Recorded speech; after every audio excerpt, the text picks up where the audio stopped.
एक तस्वीर, एक लम्हा हम आपको दिखाएंगे जहां पर प्रगति मैदान टनल जो है वो डूब गया था। और ये जानकर बहुत हैरानी होगी आपको कि प्रगति मैदान टनल को इसलिए बंद करना पड़ा क्योंकि वो इलाका डूब गया, प्रशासन को खतरा नजर आया। और ये तस्वीरें जो हैं ये वाकई में परेशान करने वाली हैं।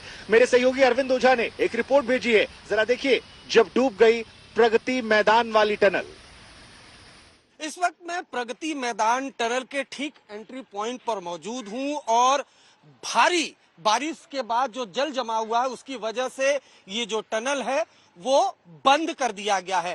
करोड़ों की लागत से ये जो टनल है वो इसलिए बनाया गया था कि जो लोग हैं उनको सहूलियत हो सके, जाम न लगे। और यहाँ से जो रास्ता है, इस रास्ते से, इस टनल से नोएडा की तरफ, सराय काले खां की तरफ, नोएडा और दिल्ली की तरफ जो आने वाले कम्यूटर हैं वो इससे जुड़ते हैं। लेकिन टनल का जो निचला हिस्सा है वहां पर काफी जल जमाव हो गया है, जिस वजह से इस टनल को बंद कर दिया गया है। तो बड़ी खबर यह है, जिस तरह से बारिश हुई थी, दिल्ली के वीवीआईपी इलाकों में पानी भर गया था, उसके बाद इस टनल को, भैया ये क्या नाम है आपका?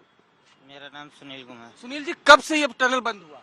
कल शाम से हुआ है, जब से बारिश हुई है। अच्छा, हाँ जी। तो यातायात आवाजाही बंद है पूरा? हाँ जी, हाँ जी। क्या नीचे पानी भी भरा हुआ है क्या? नीचे कमर के बराबर पानी भरा हुआ है।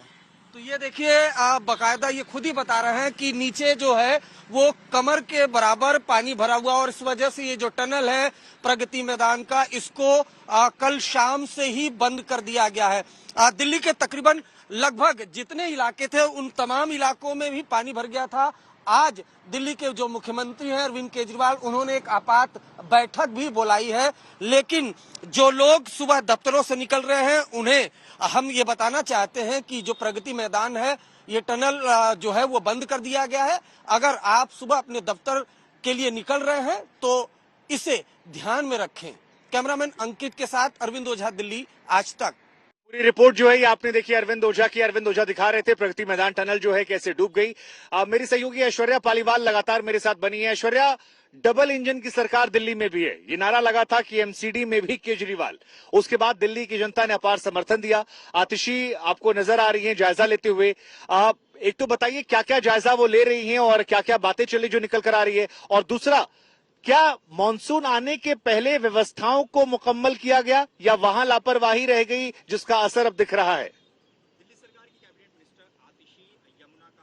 बिल्कुल शुभांकर, इसमें तो कोई दो राह ही नहीं है कि लापरवाही रही है। अगर जो आपका सिस्टम है, ड्रेनेज सिस्टम क्लियर होता, अगर पानी को निकलने की जगह होती, तो ऐसा नहीं है। मिंटो ब्रिज में आपको बता दूं, सालों सालों से हम तस्वीरें देखते आ रहे हैं कि देश की राजधानी दिल्ली में मिंटो ब्रिज किस तरीके से डूब जाता है। तो एक सवाल जरूर खड़ा किया जा रहा है, और आपने सही कहा कि एमसीडी में भी केजरीवाल, यही नारा लगाया गया था अरविंद केजरीवाल द्वारा, और यही कारण है कि भारतीय जनता पार्टी और कांग्रेस पार्टी अब एक स्तर पर आ गए हैं, एक साथ हो गए हैं और अरविंद केजरीवाल पर उंगलियां उठाई जा रही हैं। आतिशी, इस समय वो जो दूसरी बोट है, जो तस्वीरें मैं आपको दिखा रही हूँ, उसमें इंस्पेक्ट कर रही है यहाँ जितने भी लो लाइंग एरियाज है, क्योंकि यमुना के घाट पर लगभग 30 से 40 हजार लोगों के मकान हैं। यहाँ पे कई सारे मंदिर भी हैं, तो जगह जगह पर बोट का इंतजाम किया गया है ताकि अगर स्तर यमुना का कहीं बढ़ जाए तो इन लोगों को इवैक्यूएट तुरंत किया जाए। लगभग 100 से 110 बोट्स, जो हमें आंकड़ा समझ में आ रहा है, 110 बोट्स जो है इवैक्यूएशन बोट्स, उनको तैयार रखा गया है।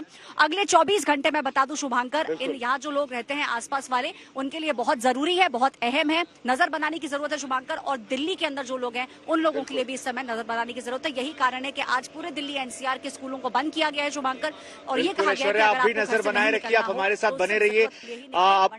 बिल्कुल बिल्कुल बिल्कुल बिल्कुल ऐश्वर्या, आप भी नजर बनाए रखिए। मैं अपने कैमरा पर्सन से भी रिक्वेस्ट करूंगा, एक बार जरा यहाँ भी तस्वीरें दिखा। देखिए ऊपर दिल्ली में जाम जो है वो स्थिति है, और नीचे जो है खतरे का जलस्तर लगातार बढ़ रहा है, झाग नीचे नजर आ रहा है, और अब भारी बारिश के बाद ये जलस्तर जो है ये बढ़ा हुआ है। ये तमाम तस्वीरें हम आपको दिखा रहे हैं यमुना के घाट आईटीओ के पास से। ऊपर जाम, नीचे झाग, झाग के बगल खतरे के निशान के ऊपर जलस्तर जो है वो बढ़ता जा रहा है। और जैसे जैसे बारिश बढ़ रही है, जैसे ऐश्वर्या भी कह रही थी, अगले 24 घंटे बहुत ज्यादा महत्वपूर्ण रहने वाले हैं।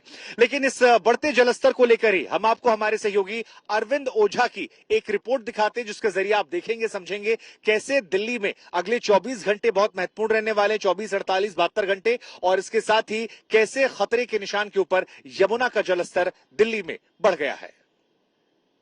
बीते 2 दिनों से लगातार दिल्ली में बारिश हो रही है। वहीं हरियाणा के हथनी कुंड बैराज से लगभग 1 लाख क्यूसेक पानी छोड़ा गया है, जिसके बाद जो यमुना का जल स्तर है वो लगातार बढ़ता जा रहा है। यानी आने वाले दिनों में यमुना का जल स्तर और बढ़ेगा और यमुना खतरे के निशान से आने वाले कुछ दिनों में ऊपर होगी। ऐसे में दिल्ली के निचले इलाकों में बाढ़ का खतरा वो मंडराता रहेगा। दिल्ली सरकार ने इसको लेकर बकायदा अलर्ट भी जारी कर दिया है। अगर आप देखें तो यमुना का जो जल स्तर न सिर्फ बढ़ा है बल्कि जो पानी का बहाव है वो भी काफी तेजी से आपको दिखाई दे रहा होगा। इसकी वजह यही है कि जो हथनी कुंड के बैराज से तकरीबन 1 लाख क्यूसेक से जो ज्यादा पानी छोड़ा गया है उस वजह से यमुना में जो पानी की रफ्तार है वो काफी तेजी से अगर सामने की तरफ देखें तो, और जल स्तर भी धीरे धीरे करते हुए बढ़ रहा है। अंदाजा यही लगाया जा रहा है कि 1 से 2 दिन के अंदर जो यमुना है वो खतरे के निशान से ऊपर होगी, जिससे जो दिल्ली के वो इलाके जो यमुना नदी के आसपास है, निचले इलाके हैं, वहां पर बाढ़ का खतरा मंडरा रहा है। और इसके अलावा अगर आज या कल 2 दिन और बारिश होती है तो अंदाजा आप लगा सकते हैं कि यमुना का जो जल स्तर है वो कितना बढ़ सकता है। कैमरामैन अंकित खंडेलवाल के साथ अरविंद ओझा, दिल्ली। तो जो तस्वीरें अरविंद आपको दिखा रहे थे, जो रास्ता वो बता रहे थे, फिलहाल वही कहानी जो है जहां पर हम मौजूद हैं नजर आ रही है।